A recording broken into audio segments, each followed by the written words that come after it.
Hi, I'm Josh Lambert, a product manager here at GitLab, and I'd like to talk about our plans for the memory group in our 12.8 release.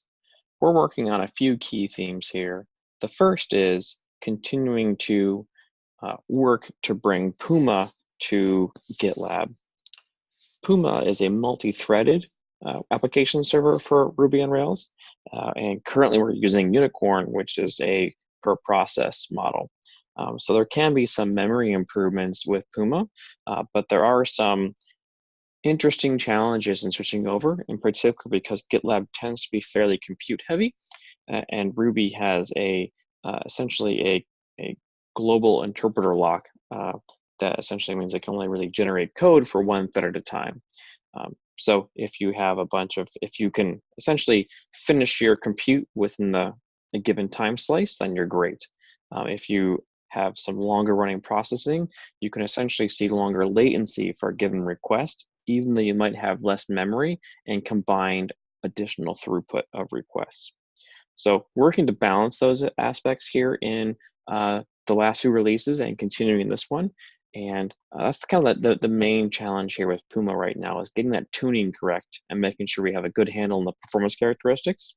So a couple things that we're doing here to that end. The first is that we are working to avoid rugged patches. Rugged patches are essentially a mode of operation for Gitly where it can use some Ruby code to perform some Git repo actions as opposed to using itself instead. And there are some use cases where this is more performant, in particular things like remote storage or NFS and a few other use cases.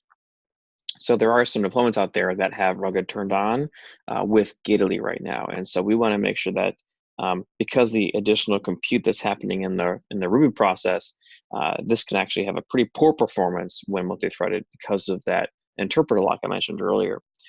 So we want to actually essentially default to a thread of one for Puma in these scenarios. So you can see a pretty detailed list of the summaries. It's a long-running issue. We spent a lot of time trying to think about this. And effectively, what will likely happen here is that if you are in a configuration which has Puma turned on and has more than one thread, we will provide a relatively easy to find banner informing you that you have a suboptimal configuration and that you should consider either tuning the threads down to one per Puma, at which point it behaves essentially very similar to Unicorn, or just going back to Unicorn. One thing to keep in mind here is that Puma is still experimental, and so this is some of the groundwork that we're doing to make sure that we can support this more broadly. So for those of you out there running Puma, thank you. We appreciate your testing, and we're working to have a better story for some of the edge cases out there like rugged here in 12.8. Additionally here, we're also doing some investigation of GCO memory, and also, again, I mentioned before, working to define the right default values for Puma in Omnibus. And this really kind of boils down to how many threads do we want per worker and how many workers in the Omnibus installation. And so we're working to bring that forward here in 12.8. So that's some of the Puma work that we got going on here. Again, this is one of our major themes that we have that we're working on. Another one that we're working on is improving our import-export. We spent a lot of time here in the last few releases trying to make this more reliable, more performant, and have a less impact on the GitLab server. And we're getting close to the sort of end of the sprint that the memory team will be doing. And so we're doing a few things here to continue to make sure we leave the import-export in a good state. And then we're also working to hand off as best as possible to the manage import team who are responsible for import export going forward. So you can see a number of things we're working on here. We are working to improve the versioning mechanism and working to define the forward and backward compatibility. This way, if we do have to have some potentially breaking changes to the format, we have a graceful solution as opposed to some potentially some error situations or requiring you to like backport or upgrade the instance you generate the backup from and some other undesirable use cases. So we're working to make sure we can version it And in particular, it's helped lay the groundwork for some changes like new line delimited JSON, which should be a pretty significant performance increase coming up soon. And this can help to lay the groundwork for some of those breaking format changes that could, again, result in some significant benefits.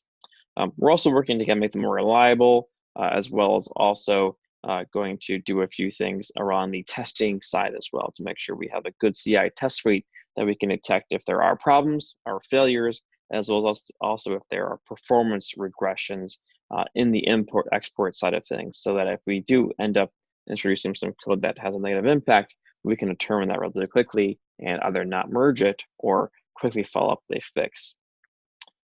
So that's just some improvements here that we're working on in the import-export side of things. You can see we're also doing some work to dedupe the punch tree entries, as well as continue to make them more reliable. For example, we're working to make them restartable. So in some cases, you can have very, very large imports, in particular from monorepos. And sometimes they can take hours just to import because of their size. And we want to make sure that we can restart them. So in the event that something happens at hour 6, for example, out of 8, we can restart back at hour 6, run for 2 more hours and finish, as opposed to having to restart that whole 6 hours again and potentially only get a little bit farther than that 6 hours. And so again, a number of improvements here for import export coming in 12.8.